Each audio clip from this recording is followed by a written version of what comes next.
Aloha, I'm Paul Norman, and I'm the Executive Director of Neighborhood Place of Puna. And today I just want to talk a little bit about gratitude. There's just a lot of research out there now about the benefits of gratitude.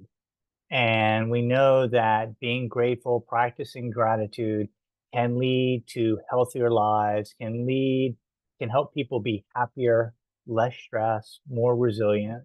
And we also know that people who are grateful tend to exercise more, tend to eat more healthy.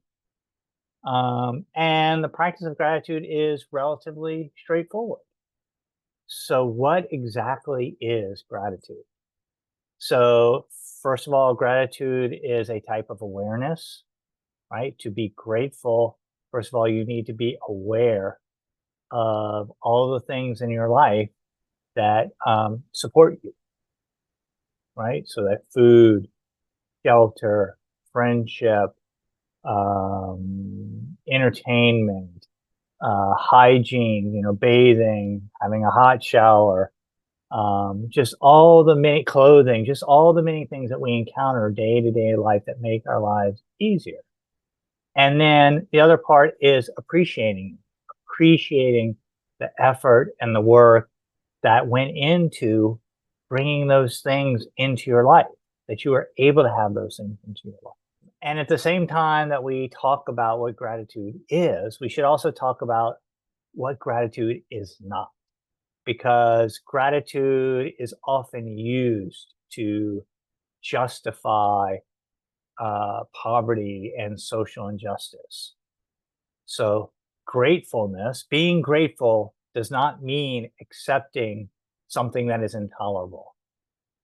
Being grateful does not mean accepting injustice. Being grateful does not mean accepting poverty and privation. Being grateful is not inaction. And of course, if we're experiencing homelessness and living in our car, we can be grateful for the shelter that the car provides. We can be grateful for the fact that we have a car and also know that we want to live in a house or apartment or some other situation, right? So you can be grateful and at the same time want a better life for yourself or your family.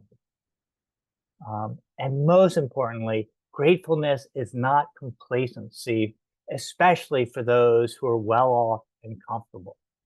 None of us should be truly comfortable when children and neighbors in our community lack shelter or don't know where their next meal is going to come from.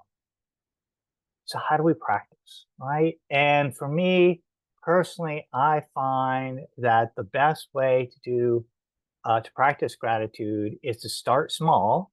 And of course, the best is to try and practice daily, once or twice a day, just for a few minutes, and start with concrete things, right? So, food is a really great one. There's a tradition of saying grace, giving thanks for the food that we receive, but really think about the food, not just don't go through just the forms.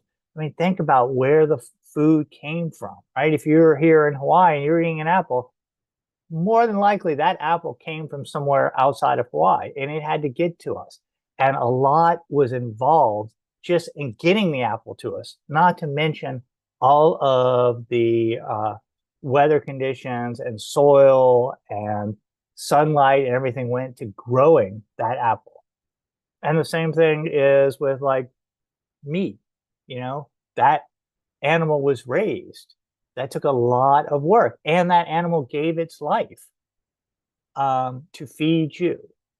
And on and on. You can like very much practice this in these very concrete ways and just appreciate profoundly how that benefits your life, right? When someone says something kind to you, you can take a moment and be thankful for that.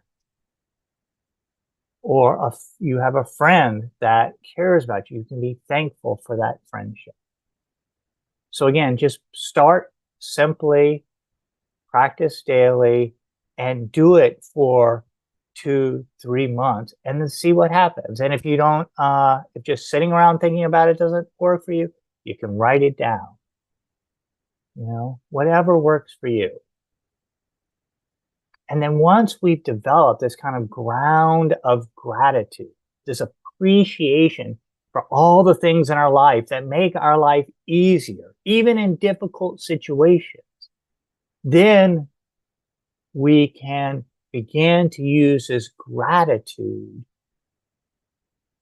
to empower us or to be a force for transformation of our community, transformation of the world, right?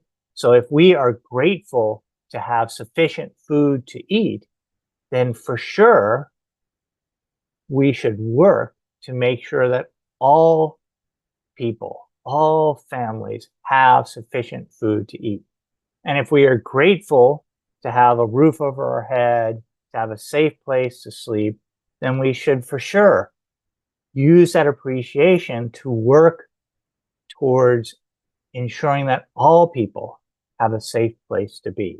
And we can do that for everything, right? That people have meaning in their lives, right? If you have a job or something that gives meaning in your life, you want others to find meaning in their lives or have love or have whatever it is, right? You can take this thing that is so meaningful to you and project that outward and create a desire that others' lives also have this thing in them. And really at its heart, this is the core of the work that MPP does, right? We work to ensure that our children, who are really the most vulnerable members of our society, have all that they need to strive and succeed as children, right? We do this work because we appreciate having shelter or food and clothing and opportunity in our own lives. And we do this work because it is something that we would want for our own children. So if you want to know a little bit more about the work that Neighborhood Place of Puna does or make a donation to support the many families that we serve, please visit neighborhoodplaceofpuna.org. And if you like this video, you know the drill. Click the like button. And if you subscribe to our channel, you will get notified the next time we publish a video. Aloha and have a wonderful week.